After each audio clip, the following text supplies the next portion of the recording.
सुप्रभात बच्चों। आज हम लोग फिर से बाल गोविंद भगत पढ़ने जा रहे हैं, जो राम वृक्ष बेनीपुरी द्वारा लिखित है। उन्होंने लिखा था बाल गोविंद भगत के बारे में। हम लोगों ने उस दिन पढ़ाई की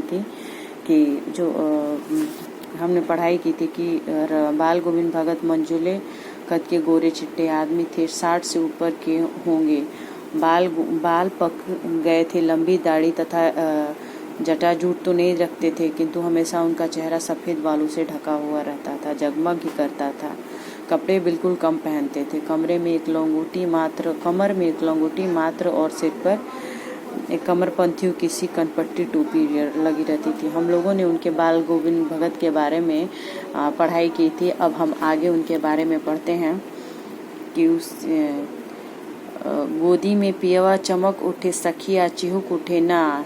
हाँ पिया तो गोद में ही, किंतु वह समझती है वह अकेली है। चमक उठती है, चिहुक उठती है। उसी भरे बादलों वाले भादों की आधी रात में उनका यह गाना अंधेरे में अकस्मात कौंध उठने वाली बिजली की तरह किसी ने चौंका देता। अकस्मात का मतलब यहाँ पे अचानक बताया गया। अरे अब सारा संसार निस्तब्धता में सोया है। बाल गोविंद भगत का संगीत जगा रहा है। तेरी गठरी में लगा चोर मुसाफिर जाग जरा। कार्तिक आया नहीं कि बाल गोविंद भगत की प्रभातियां शुरू हुई, जो फागुन तक चलिए करती हैं। इन दोनों वो सवेरे ही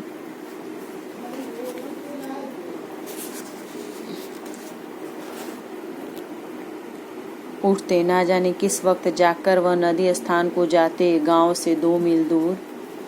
वहां से नहा धोकर लौटते और गांव के बाहरी पोखरे के ऊंचे भिंडे पर अपनी खंजड़ी ले बैठते और अपने गाने टेरने लगते। मैं शुरू से ही देर तक सोने वाला हूँ, किंतु एक दिन की दांत किटकिटाने वाली भोर में भी उनका संगीत मुझे पोखरे पर ले गया था। अभी आसमान के तारों के दीपक बुझे नहीं थे। हाँ, पूरब में लोही लग गई थी, जिसकी लालिमा को शुक्र तारा और बढ़ा रहा था। खेत, बगीचा, घर सब पर कुहासा छा रहा था। सारा वातावरण अजीब रहस्य से आवृत मालूम पड़ रहा था। यह रहस्यमय वातावरण में एक कुश की चटाई पे पूरब मुँह काली कमली ओढ़े बाल गोविंद भगत अपनी खंजड़ी लिए बैठे थे। उनके मुंह से शब्दों का तांता लगा हुआ था। उनकी उंगलियां खंजड़ी पर लगातार चल रही थी।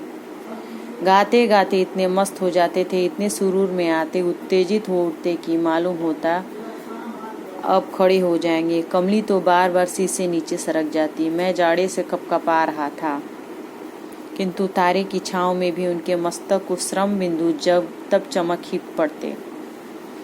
गर्मियों में उनकी संध्या कितनी उमस भरी शाम को न शीतल करती। अपने घर के आंगन में आसन जमा बैठते। गांव के उनके कुछ प्रेमी भी जुट जाते।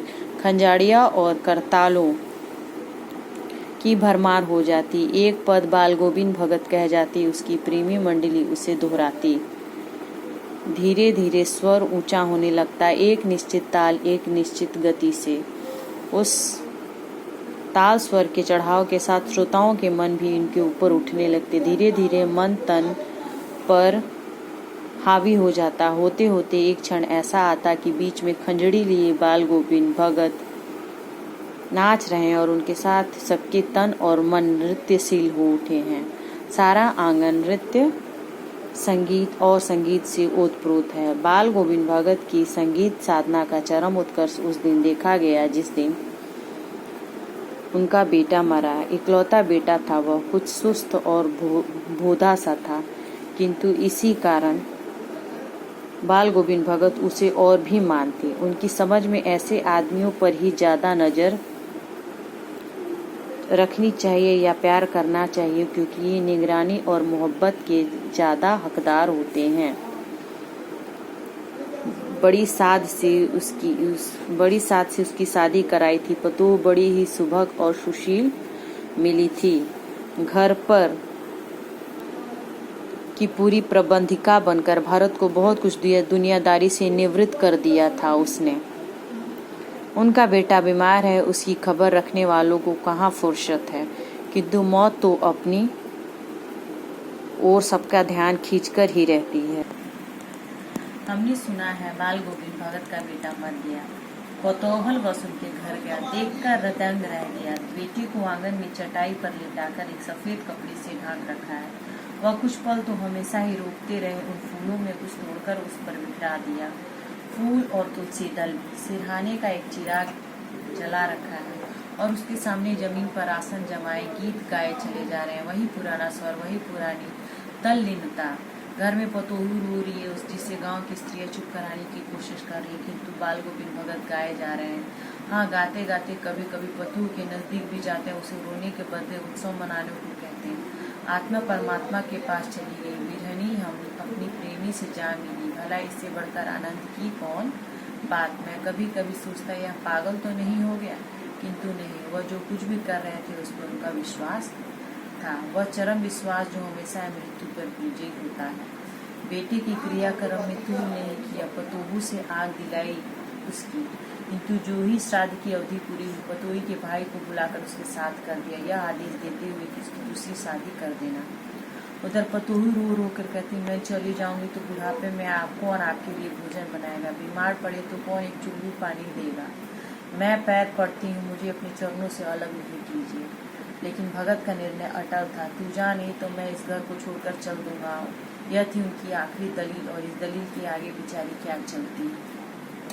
बाल गोविंद भगत की मौत उन्हीं के अनुरूप हुई। वह हर वर्ष गंगा स्नान करने जाते। स्नान पर उतनी आस्था नहीं रखती जितना संत समागम और लोक दर्शन पर। पैदल ही जाते। करीब 30 कोस पर गंगा थी। साधु को सबल लेने का क्या हक है, और गृहस्थ किसी से भिक्षा क्यों मांगे। अतः घर से खाकर चलते और फिर घर पर ही लौटकर खाते। रास्ते भर खंजड़ी बजाते, गाते, जहाँ प्यास लगती पानी पी लेते। 4-5 दिन आने जाने में लगते, किंतु इस लंबे उपवास में भी वह मस्ती और वह बुढ़ापा आ गया था, किंतु टेक वही जवानी वाली। इस बार लौटते तो तबीयत कुछ सुस्त थी। खाने पीने के बाद भी तबीयत सुधरी, थोड़ा बुखार आने लगा, किंतु नेम व्रत तो छोड़ने वाले नहीं थे। और दोनों जून गीत, स्नान, ध्यान, खेती बाड़ी देखना दिन दिन खींचने लगे।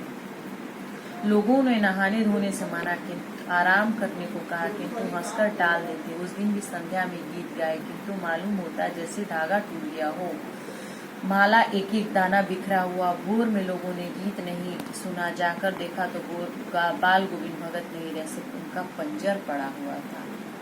बच्चों, अब ये अध्याय समाप्त होता है। धन्यवाद।